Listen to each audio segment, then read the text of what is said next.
Oke guys, assalamualaikum warahmatullahi wabarakatuh. Jadi pada kesempatan kali ini gue pengen sharing aja guys. Jadi gue mempunyai beberapa kasus pasien pulang di farmasi IGD, yang mana mungkin kasus ini bukan cuma hanya di farmasi IGD aja, di farmasi rawat jalan, farmasi rawat inap, farmasi kamar operasi, bahkan itu jika misalnya diminumkan di tempat itu, mungkin teman-teman semua juga harus mengerti akan basic dari ilmu kefarmasian, yaitu ilmu resep guys. Oke, jadi di sini ada contoh kasus, yaitu pasien pulang diresepkan oleh dokter IGD, yaitu amoxicillin digunakan 3 kali sehari 2 CTH. Lalu ada paracetamol digunakannya 3 kali sehari 2 CTH. Nah, sebagai seorang tenaga kefarmasian, baik itu apoteker, baik itu tenaga teknis kefarmasian, ya teman-teman semua juga harus tahu guys, apa sih CTH itu, apa sih C itu, apa sih CP itu, seperti itu. Jadi CTH itu adalah kokleati, yang mana itu merupakan salah satu sendok teh. Nah, jadi satu CTH itu ya satu sendok obat ini nih guys. Oke, jadi setara. Nah, satu sendok obat ini di sini bisa ada keterangannya biasanya yaitu 5 mili. Jadi teman-teman semua harus paham nih, sebagai seorang apoteker, sebagai seorang tenaga kefarmasian, sebagai seorang tenaga teknis kefarmasian, ya teman-teman juga wajib tahu akan hal-hal basic seperti ini.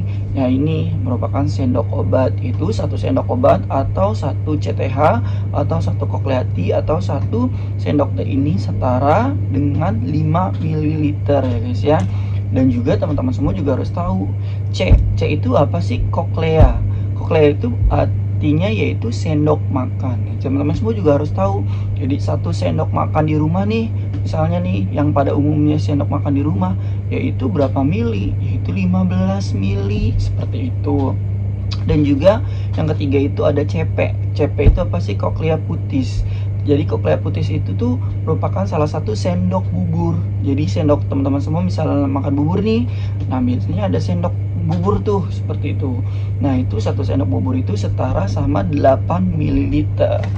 Seperti itu ya teman-teman semuanya. Jadi ini merupakan basic dari ilmu farmasetika ataupun ilmu resep guys. Jadi buat teman-teman semua yang S1 ataupun yang apoteker ataupun yang lulusan dari SMK farmasi, tentunya teman-teman semua harus paham akan hal-hal seperti ini gitu loh. Jadi teman-teman semua harus tahu CTH, harus tahu itu C itu berapa mili, lalu teman-teman semua harus tahu CP itu berapa mili, seperti itu. Nah, di sini kan ada beberapa kasus, yaitu amoxicillin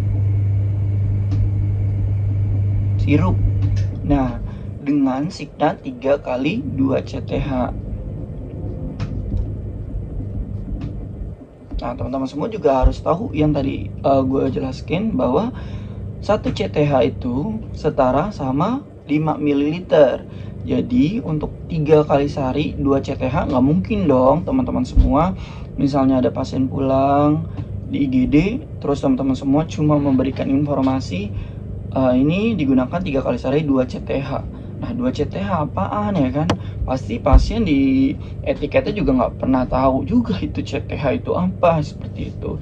Jadi teman-teman semua yang mempunyai kompetensi sebagai seorang kefarmasian, tentunya ya teman-teman semua harus paham gitu loh. Jadi cuma nanti pas di etiket teman-teman semua langsung memberikan, iya bu ini digunakan 3 kali sehari 2 CTH.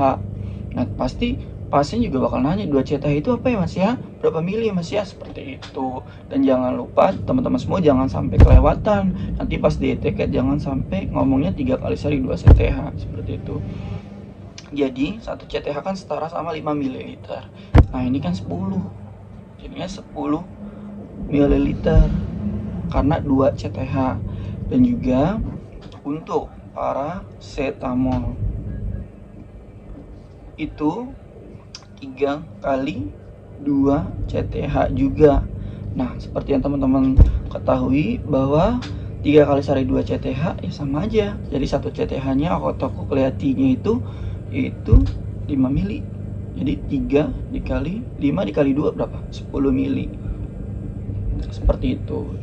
Jadi untuk di sini signalnya itu kan 3 kali sehari 10 mili untuk antibiotik wajib dihabiskan, tapi dalam waktu 7 hari tidak dihabiskan tidak usah digunakan. Dan juga ini amoxicillin merupakan sirup kering, jadi ibu harus melarutkan terlebih dahulu dengan aqua atau air matang di rumah sebanyak 50 ml. Izin ibu mau dilarutkan di rumah atau mau dilarutkan di sini saja, seperti itu. Teman-teman semua juga harus jelas nih, misalnya dilarutin di rumah mililiternya itu seperti apa. Jadi bisa teman-teman semua lihat di cup obat seperti ini. Jadi gimana sih caranya pasien biar teman-teman semua itu dia bisa melarutkannya, misalnya pengen larutin di rumah aja mas. Nah teman-teman semua bisa menggunakan ini guys. Nah ini cup, jadi 1 cup ini setara dengan 15 mili atau C ya. Ya oke, jadi 15 mili dikali 3 merupakan 45 mili. Jadi ditambahin 5 milinya. Nah di sini kan ada per milinya nih, jadi sebanyak 50 ml seperti itu. Diminumnya 3 kali sehari 2 CTH, yaitu 3 kali sehari 10 mili jika nyeri, demam, panas. Kalau misalnya tidak demam, panas, tidak usah digunakan. Jadi seperti itu. Teman-teman semua juga harus mengetahui dari basic-basic ke farmasi ya. Oke, mungkin cukup sekian aja guys untuk video gua singkat kali ini. Kurang lebihnya mohon maaf. Wassalamualaikum warahmatullahi wabarakatuh.